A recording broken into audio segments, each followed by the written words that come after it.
اعوذ باللہ من الشیطان الرجیم، بسم اللہ الرحمن الرحیم۔ سامعین محترم، میں ہوں غلام مصطفیٰ اور آپ دیکھ رہے ہیں میرا یوٹیوب فیس بک چینل پیام اسلام۔ درس قرآن کے سلسلہ میں آج ہمارا سبق سورۃ البقرہ کی آیت نمبر 61 پر مشتمل ہے۔ اعوذ باللہ من الشیطان الرجیم، بسم اللہ الرحمن الرحیم۔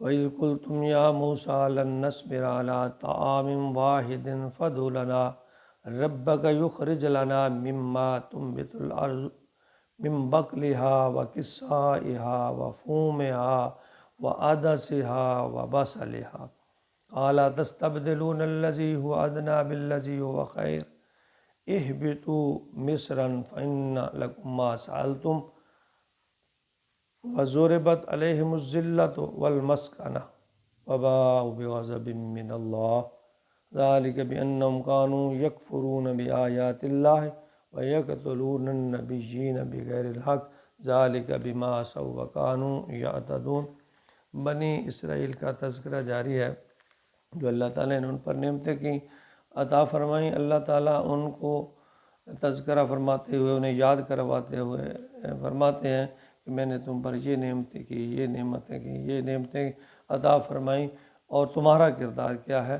یہاں پھر اللہ رب العزت فرما رہے ہیں وَإِذْ قُلْتُمْ يَا مُوسَىٰ، وہ وقت یاد کرو جب تم نے موسیٰ سے کہا لَن نَّصْبِرَ، کہ ہم صبر نہیں کرتے، عَلَىٰ طَعَامٍ واحد، ایک کھانے پر۔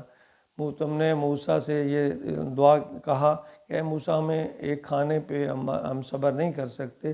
فَادْعُ لَنَا رَبَّكَ، اپنے رب سے دعا کرو، یُخْرِجْ لَنَا مِمَّا تُنبِتُ الْأَرْضُ، کہ وہ ہمارے لیے نکالے زمین سے جو چیزیں نکلتی ہیں، جو اگائی جاتی ہیں، یعنی زمین کی پیداوار، نباتات ارضی، یعنی زمین کا رزق جو ہے، من بقلہا، ترکاریاں، وقصائہا، کیکڑی، یہ کھیرے اور کیکڑی وغیرہ کے لیے استعمال ہوتا ہے لفظ، وفومہا، اور لہسن، وعدسہا، اور مسور، وبصلہا، اور پیاز۔ اب جو سالن کے چٹکارے ان چیزوں کے جو ہے بنتے ہیں، ان کی زبانیں یہ مانگ رہی تھیں کہ بنی اسرائیل صحرائے سینا میں ایک طرح کی غذا من اور سلوہ جو ہے وہ کھاتے کھاتے اکتا گئے، تو پھر انہوں نے حضرت موسیٰ سے کہا کہ ہمیں زمین سے اگنے والی جو چٹخارے دار چیزیں ہیں وہ چاہیے۔ قَالَ تَسْتَبْدِلُونَ الَّذِي هُوَ أَدْنَىٰ بِالَّذِي هُوَ خَيْرٌ، تو موسیٰ علیہ السلام نے ان سے فرمایا کیا تم ایسی گھٹیا چیزوں کی فرمائش کرتے ہو اچھی چیزوں کے بدلے میں؟ یعنی اللہ نے تمہیں من، سلوہ، ایسی اچھی بہترین چیزیں عطا فرمائی ہیں، ان کے بدلے میں تم گھٹیا چیزوں کی لہسن، پیاز، کیکڑی، اس طرح کی چیزوں کی تم فرمائش کرتے ہو، تمہاری عقل ماری گئی ہے۔ من و سلوہ جو ہے یہ نباتات ارضی سے کہیں بہتر ہے، جو اللہ کی طرف سے تمہیں دیا گیا ہے، اور تمہارا اس سے جی بھر گیا ہے، اور تم ادنا چیزوں کی جو ہے فرمائش کر رہے ہو۔ اہبطوا مصرا فإن لکم ما سألتم، تو پھر اللہ نے فرمایا کہ تم کسی شہر کی طرف جاؤ، اترو کسی شہر کی طرف، جو کچھ تم مانگتے ہو نا، سوال کرتے ہو، سال تم وہاں جاؤ، پھر تمہیں ملے گا۔ لفظ جو اہبطوا ہے یہ بلندی سے، بظاہر بلندی سے اترنے کو کہا جاتا ہے، لیکن اس کا جو صحیح مفہوم ہے زیادہ کہ بستی میں جا کر آباد ہو جاؤ، یعنی کسی بستی میں چلے جاؤ، وہاں جو ہے زمین کاشت کرو، پھر وہاں تمہیں یہ ساری چیزیں ملیں گی۔ وَضُرِبَتْ عَلَيْهِمُ الذِّلَّةُ وَالْمَسْكَنَةُ، اور ان پر ذلت اور خواری، محتاجی، کم ہمتی مسلط کر دی پھر اللہ نے۔ وَبَاءُوا بِغَضَبٍ مِّنَ اللَّهِ، اور وہ اللہ کے غضب کے ساتھ ہو رہے، یعنی نعمتوں کی ناشکری کر رہے ہیں جو تیار انہیں مل رہی ہیں، اور پھر اللہ نے کہا تم کرو، مشقت کرو، کھیتی باڑی کرو، وہاں سے یہ چیزیں پیدا ہوں گی۔ پھر بنی اسرائیل جو ہے وہ امت ہے، اس کے بارے میں سورۃ بقرہ کی 47 آیت میں جب فرمایا گیا انی فضلتکم علی العالمین، یعنی اس امت کا پھر یہ حشر ہوا تو کیوں ہوا؟ اللہ تعالیٰ نے پہلے انہیں فضیلت دی، اللہ تعالیٰ کی نام فرمانیوں کی وجہ سے پھر انہیں جو ہے اس طرح کی ذلت اٹھانی پڑی۔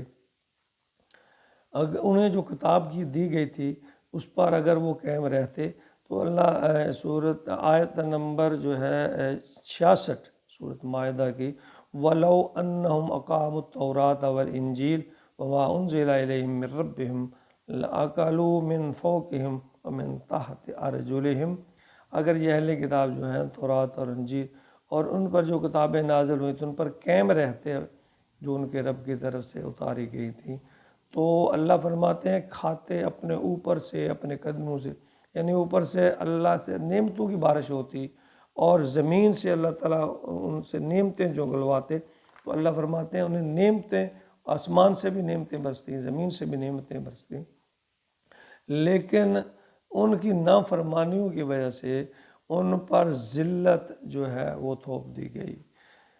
مسلمانوں کا یہ وتیرہ رہا ہے ہمیشہ سے کہ وہ جو ہے ان پر ذلت مسکنت جو ہے وہ چھائی رہی ہے، خوف اللہ پر اگر اللہ پر یقین رکھتے اور اپنے حق پر ہونے کا یقین ہوتا تو یہ قوم اللہ تعالیٰ انہیں ہر جگہ ان کی مدد فرماتی، نصرت کرتی۔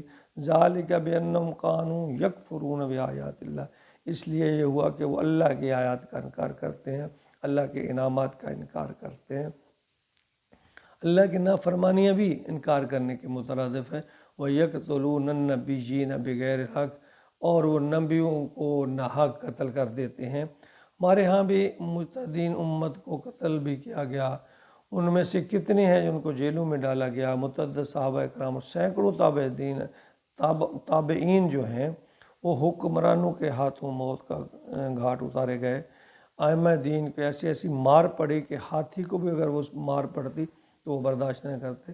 امام احمد بن حنبل کے بارے میں کہا جاتا ہے کہ ان کو ایسی مار پڑی کہ ہاتھی بھی وہ مار نہ سہ سکتے۔ امام ابو حنیفہ کو جیل کا انتقال جو ہے وہ جیل میں ہوا، اور اسی طرح امام مالک جو ہے ان کے کندھے کھینچ دیے گئے، منہ کالا کر کے ان پر بٹھایا گیا۔ حضرت مجدد الفسانی سرہندی کو دیواروں میں زندہ چن دیا گیا۔ سید احمد بریلوی کو خود مسلمانوں نے شہید، یعنی یہ مسلمانوں کی ہماری تاریخ ہے، ان سے داستان ہماری بھری پڑی ہے۔ اسی لیے اللہ تعالیٰ فرماتے ہیں کہ انہوں نے علماء کو، اپنے انبیاء کو ناحق قتل کر دیا، اور آج تک یہ سلسلہ جاری ہے۔ ذالک بما عصوا وکانوا یعتدون، اور یہ اس لیے ہوا کہ وہ نافرمان تھے اور حد سے گزرنے والے تھے۔ یہ نہ صرف بنی اسرائیل کے بارے میں ہے، ہمارے آج کے جو امت مسلمہ ہے، امت محمدیہ ہے، ان کو بھی تنبیہ ہے کہ تم نے بھی اپنے بزرگوں کے ساتھ، اولیاء اللہ کے ساتھ، اماموں کے ساتھ، بزرگان دین کے ساتھ جو سلوک کیا ہے وہ تمہارے سامنے ہے۔ اگر تم ان کی قدر کرتے، اللہ کے حکام کی قدر کرتے، اللہ نے جو انعام دیا اس پہ قدر کرتے، تو اللہ تمہیں زمین اور آسمان سے نعمتیں نازل فرماتے۔ اللہ تعالیٰ ہمیں اپنے احسانات کا شکر ادا کرنے کی توفیق عطا فرمائے، آمین۔